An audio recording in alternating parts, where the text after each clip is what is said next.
And now, it's like anybody can be that star in their own right. So that's what I feel. Do you feel that it's hurt the business with the way that the industry is now, that we really can't create that next mega star, like where everyone Well, has that sort of same playing field now?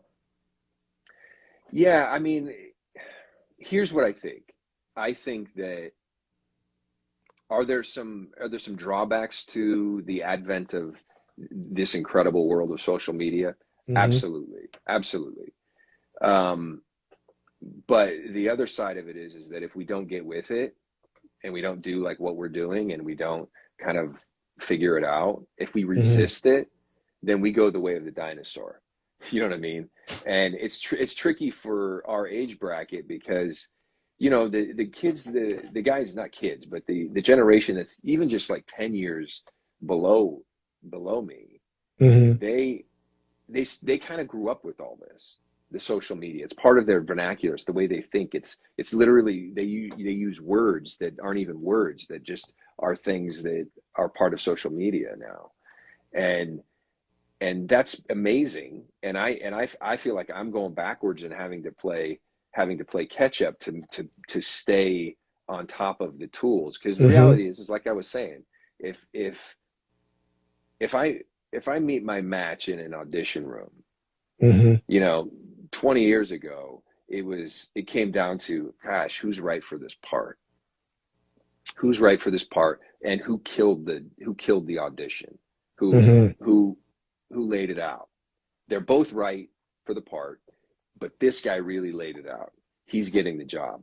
Mm-hmm. Now, there are other things in the equation that I would rather not have be part of the equation. Now, maybe if I had 20 million followers, I'd be like, yeah, let that be part of the equation because it helps me, right? Mm-hmm. But if you're up against somebody and you go in and you throw down and you do everything you can and you destroy that audition, and the next guy comes in and you gave a 10, but the next guy comes in and he gives an 8, but he's got 15 million followers, Mm-hmm. he's probably going to get the job, you know? Well, I And mean, that's that's this what is the we're up thing. Like against. every industry, as we know, has a level of competition. So for you, then, with that point, what you just made, how do you, for you personally, how do you stand out among that competition, in your opinion? Well, all I feel like all I can do is do great work. And the other thing is not make excuses and not feel sorry for myself for anything. And Mm-hmm. and when it comes down to it, if I have a dream, if I have stuff I want to accomplish, then don't let anything stop me. Don't wait for a producer to say yes. Just make it. Just Mm-hmm. use your network, use the people that you know, use your what Richard Lawson calls the relationship map, and you know connect the dots and make magic. You don't have to wait for somebody else to come along and give you permission to do what you love. You Mm-hmm. know, just do what you love and get motivated. That's the thing that's hard for me. And this is actually something I struggle with, is staying motivated. Like I wish The Rock and 50 Cent and some of those guys that just seem to be on go all the time. I wish I could Mm-hmm. bottle that up because you know what's hard for me sometimes is just to stay motivated, to just keep chewing away at it, to keep exceeding Grinding. my expectations. You know what I mean? So And what do you feel for you has been like your biggest difficulty, and even for somebody that is looking to get into this business, the difficulties you find as an actor? excuses, excuses, and blame. I feel like those are the things that let us off the hook. If you can blame somebody else, and if you can make excuses for why it didn't go the way it should have, it's like you let yourself off the hook and you don't move. So, like I said, I think it's the staying active, training, hard work, and not making excuses, and don't take and then the other thing is like be the guy that people want to work with too. Mm-hmm. You know, when you have the opportunity, because we all have them, when you have the opportunity to make impressions, make an impression that makes people go, I want to work with that guy again. Mm-hmm. And when they're off casting their next thing or directing their next thing or writing their next thing, that they go, God, you know, it was so much fun working with that guy.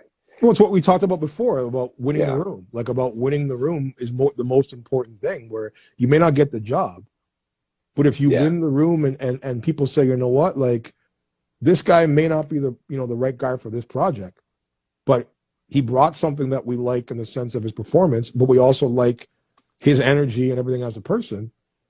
yeah, Could eventually open yeah, up another door.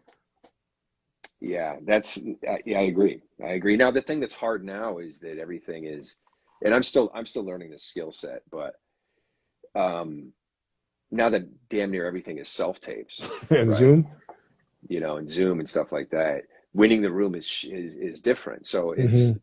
and by the way, this isn't going to be the end of it either. Like it feels like how can we evolve any further than where we already are? But it will, and it's going to get to there's going to be another new thing in the next handful of years that'll be like, oh, we have to do this now. So what we have to do is just stay relevant and stay on top of stuff. And that's why I think it's really important to be, in an acting class with a working actor, Mm-hmm. with a teacher who is out there doing it today, as opposed to going, hey, let me give you some tips from when I was an actor 30 years ago. Um, be in an acting class with somebody that knows what's happening today. You know what I mean? Mm-hmm. Because it's different.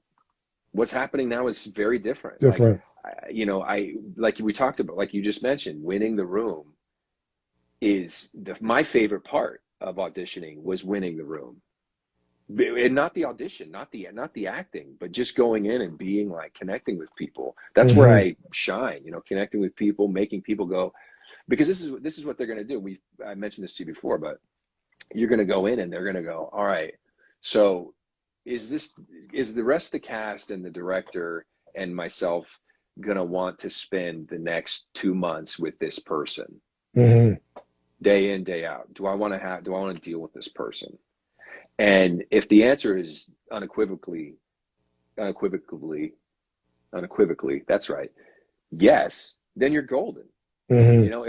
If you go in and they're like, okay, that person is a mess, or they're an asshole, or they're, curt, or they, don't have a sense of humor, or whatever. You just want to be the person that when you walk out, they go, man, I want to hang out with that person, you know. Guys, if And you on want to top of ask it, a and on top of oh, it, they're a great actor. guys, if you want to ask a question, I will be taking some callers. In order for you to do so, you have to be following both accounts at DTEFLON and at Shane Johnson. Drop me a question below. Leave your message, and we'll take some callers in towards later at the end of this call. Continue what you're saying. No, that was it. I just think that now with things being on self tape, it's, as an actor, you have to, and it's true of interviews too, of any jobs. Like, everything Mm-hmm. has changed. So we have to find our new way in, to be successful. And so if we're self taping, then how do you stand out in your self tapes? One of the things that's been funny to Keely and me is that, over the last while, since everything moved, obviously with COVID, everything moved Mm-hmm. to, hey, we're just self taping. Yeah. So casting directors are like doing a totally different job than they used to. Now they're just like taking digital submissions and watching a few seconds of a clip and then going next, right? I'm imagining that's probably what's happening. But so one of the things that they started doing is, with the breakdown, they'll say, no, because people started getting creative, right? In their auditions, they started going, well, how can I make this stand out? How Mm-hmm. can I stand out? So people would get creative with their outfits and with their props, and trying to make little movies and actually make things believable, and have great lighting and great sound, and like full on productions to try and get these jobs. And so now what they started doing is like, hey, uh, just really simplify stuff. No props, no sound effects, no, You know, they're just trying to strip it all down to the basics again, which is funny because I can imagine, not that we did that over here, but I Hmm. imagine what must have been happening in the casting offices is they were going like, what are we looking at? Because Hmm. things must have just gotten so intense with people like going, oh, I'm auditioning for a war movie, and they're just like diving through the brush and taking shots and mortars going off and stuff for an audition, and they're like going, hey, can we just see you say those lines, please? Can we keep it simple? So But sorry, continue. no, I was just saying, but the thing is like, how do we, that being said, they don't want us to go full on make productions, but what they do want is for us to connect with them and sell them on our ability to do this particular job. And when you can't win the room, with small talk or with your Hmm. energy inside of a space, how do you do it via a camera in a Hmm. few seconds? Because the only thing that they give you is like, say your name, height, location, and if you're vaxxed or not, and if you're willing to travel, if you're a local hire, whatever those basic crap is that they ask you to say, and then you just do your audition. Hmm. So like, where's your personality? Where's the connecting with another human being? Where's the sale? And so I think that is the next thing, is people really figuring out how to, in a very small way, whether it's how you say your name, how you sort of tell them where you're at, throwing in a little bit of personality, like, even just little shifts on that Hmm. are gonna sell. Like the difference between me going and going, hi, my name's Shane Johnson. I'm in Los Angeles, and I'm 6'2", and I'm 500 pounds. Between the difference between doing that, right, Hmm. doing that, and being really sort of serious and straightforward, and being like, okay, so I'm Shane Johnson. I'm in Los Angeles, and I'm 6'2" on good days, and I have some weight to me, but I'm not going to tell you. That's so much more interesting to me. Like somebody that's Hmm. going, oh, he's giving me the information I asked for, but he also is a person, and he's Hmm. fun, and he's charming, and because otherwise it's all just like down to, okay, let's go check out his Instagram. How many followers does he have, and can he say the lines without falling on his face? You know what I mean? Hmm. So, Um, but I mean, do you find, obviously, since you've had time, and we all have had time now to sort of make that adjustment from self-tape to in the room, do you prefer now the self-tape more than being in the room again, or do you miss being in the room more? I miss being in the room, 100%. My success rate being in the room is like, is awesome, and I feel like it's like VOs, like when you do a VO audition Hmm. and they get 1,000 submissions. How do you weed through 1,000 voices to find the one that's right for your product? I just feel like what you're going to end up doing is listening to the first 30 and going, you know what, this one's good enough. And so I feel like something is definitely lost from not going in the room, especially for actors, because that's where our opportunity zones were. Hmm. Really being able to get in there and sort of getting comfortable being in a room. Sometimes like